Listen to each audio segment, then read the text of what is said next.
Miliki wajah mirip mantan Kapolri Jenderal Badrodin Haiti, pria ini tipu kades hingga 4,7 miliar rupiah.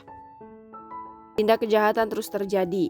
Banyak modus yang dilakukan untuk melakukan kejahatan. Bermodal wajah mirip mantan Kapolri Jenderal Purnawirawan Badrodin Haiti, Ahmad Riyadi Aji Prabowo, 52 tahun, warga desa Kecamatan Kencong, Jember, melakukan tindak kejahatan. Riyadi menipu Kades Lojajer Kecamatan Wuluhan, M. Soleh dengan menggelapkan uang hingga mencapai 4 miliar rupiah.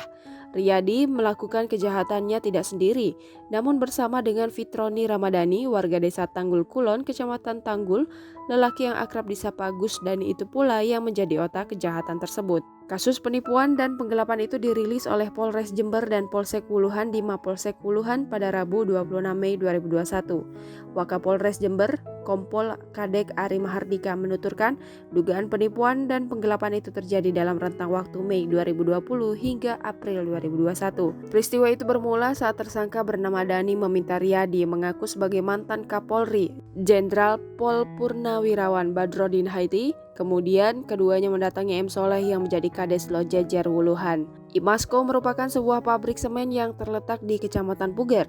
Pabrik ini berada di seberang desa Lojajer. Namun untuk memuluskan hal itu, tersangka meminta Pak Kades menyerahkan sejumlah uang.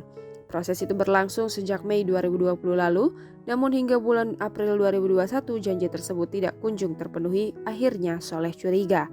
Karena curiga, dia menelusuri ke keluarga Badrodin Haiti. Sebagai informasi, Badrodin Haiti berasal dari desa Paleran, Kecamatan Umbul Sari, Jember. Keluarganya berada di kecamatan tersebut. Pak Kades bertanya kepada keluarga Badrodin apakah mengenal tersangka Dani atau memiliki hubungan saudara dengan dia. Dari situlah kecurigaan semakin kuat. Sampai akhirnya Mei 2021 Soleh memilih melaporkan kasus tersebut ke Polsek Wuluhan. Setelah melakukan serangkaian penyelidikan, polisi menetapkan Dani dan Riyadi sebagai tersangka. Polisi juga menangkap keduanya sampai akhirnya terkuak modus aksi tipu-tipu bermodal wajah mirip mantan Kapolri tersebut. Polisi menyita sejumlah barang bukti dari tangan tersangka, antara lain kartu tanda pengenal, pistol mainan, senapan angin kaliber 4,5 mm, lencana, sepatu, baju, kaos, bukti transfer ke rekening Dani, dan beberapa bukti lain. Pistol dan senapan itu rupanya sebagai bentuk untuk meyakinkan aksi tipu-tipu Jenderal Gadungan tersebut. Selain itu, mereka juga menyiapkan lencana seperti lencana Dewan Ketahanan Nasional, juga lencana Pas Pampres. Karena dalam aksinya, penipu itu juga mengaku sebagai anggota Badan Intelijen Negara, Badan Narkotika Nasional, juga Dewan Ketahanan Nasional. Kadek Ari menambahkan pihaknya juga masih mendalami dugaan penipuan dan penggelapan yang melibatkan Dani dan Riyadi itu untuk memastikan apakah ada korban lain. Akibat perbuatan kedua orang tersebut, polisi menjerat memakai sejumlah pasal, yakni pasal 378 JO, pasal 372 JO, pasal 55 JO, pasal 56 ayat 1 yang ancaman hukumannya 4 tahun penjara.